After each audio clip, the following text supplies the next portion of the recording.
ఆషాఢ మాసం సందర్భంగా మన కాసం ఫ్యాషన్స్ కిలో చీరలు కొనండి, అరకిలో చీరలు ఉచితంగా పొందండి. వైసీపీ ఆడిన రాజకీయ విషక్రీడలో అమాయకులైన రాజధాని రైతులు బలయ్యారు. 99.5% మంది భూములిచ్చాక మిగిలిన 0.5% మంది ఏమీ చేయలేరని తెలిసి అమరావతిని అడ్డుకోవడానికి ఆ పార్టీ వారిని వాడుకుంది. అండగా ఉంటామని భరోసా ఇచ్చి చివరకు భూసేకరణకు బలి చేసింది. రాజధాని అమరావతికి కనెక్టివిటీ కోసం నిర్మిస్తున్న E3 సీడ్ యాక్సెస్ రోడ్ కోసం చేపట్టిన 2.725 ఎకరాల భూసేకరణను బూచిగా చూపే ప్రయత్నం చేస్తోంది. ఈ నేపథ్యంలో భూసేకరణకు వెళ్లడానికి ముందు జరిగిన పరిణామాలపై సిఆర్డీఏ అధికారులు కీలక వివరాలను వెల్లడించారు. భూ సమీకరణ అయితేనే లాభమని, భూసేకరణ నోటిఫికేషన్ వరకు వెళ్లే పరిస్థితి తేవద్దని వారు రైతులకు పలుమార్లు విజ్ఞప్తి చేశారు. తోటి రైతులతో చెప్పించి ఒప్పించేందుకు తీవ్రంగా ప్రయత్నించారు.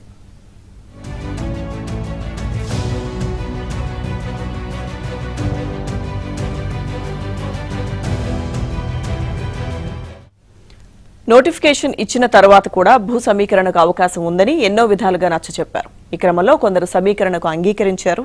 ఇక చివరి నిమిషం దాకా అంటే భూసేకరణకు అవార్డ్ పాస్ కాకముందు వరకు ల్యాండ్ పూలింగ్ కింద అవకాశం ఉందని ముందుకు రావాలని అధికారులు రైతులకు చెబుతూనే ఉన్నారు. ఉండవల్లిలో 20.323 ఎకరాల భూసేకరణ చేపట్టాలని సిఆర్డీఏ ప్రతిపాదిస్తే అధికారుల సంప్రదింపులతో సుమారు 10 ఎకరాలకు చెందిన రైతులు సహకరించారు. ఇంకా కొందరు ముందుకు రాకపోవడంతో తప్పనిసరి పరిస్థితుల్లో 10.50 ఎకరాలకు భూసేకరణకు నోటిఫికేషన్ ఇచ్చారు. ఇక తరువాత కూడా సంప్రదింపుల ప్రక్రియ కొనసాగింది. దీంతో మరికొందరు రైతులు సమీకరణకు అంగీకరించారు.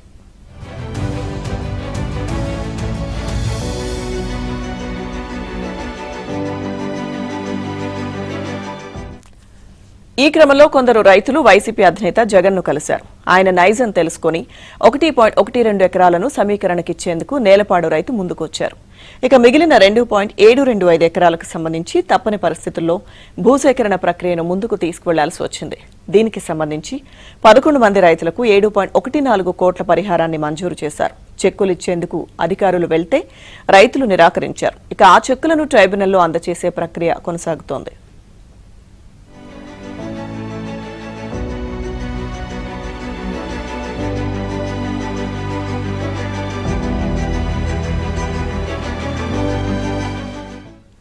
ఉండవల్లిలో తలెత్తిన పరిణామాలపై భూ సమీకరణకు నిరాకరించిన రైతుల్లో అంతర్మథనం మొదలైంది. ఇప్పటికే భూములు కోల్పోయిన వారు తమకు జరిగిన నష్టాన్ని తలుచుకుని బావురుమంటున్నారు. భూసేకరణతో పలువురు రైతులకు జరిగిన తీవ్ర నష్టాన్ని, భూ సమీకరణ ద్వారా తోటి రైతులు పొందిన మెరుగైన ప్రయోజనాన్ని బేరీజు వేసుకుంటున్నారు. రాజధాని పరిధిలో జరుగుతున్న ట్రంక్ రోడ్ల నిర్మాణం, ఎల్పీఎస్ లేఅవుట్ల అభివృద్ధికి అవసరమైన 720 ఎకరాల కోసం ప్రభుత్వం భూసేకరణ నోటీసులు జారీ చేసింది. తొలుత రోడ్లకు అవసరమైన భూములను భూసేకరణ ద్వారా తీసుకుంటోంది. దీంతో మిగిలిన గ్రామాల రైతుల్లో ఆందోళన మొదలైంది. భూ సమీకరణకు మొగ్గు చూపితేనే మేలేమోనని భావిస్తున్నారు. ఇక ఉండవల్లిలో భూమి మార్కెట్ విలువ ఎకరం 7 కోట్ల వరకు ఉంది.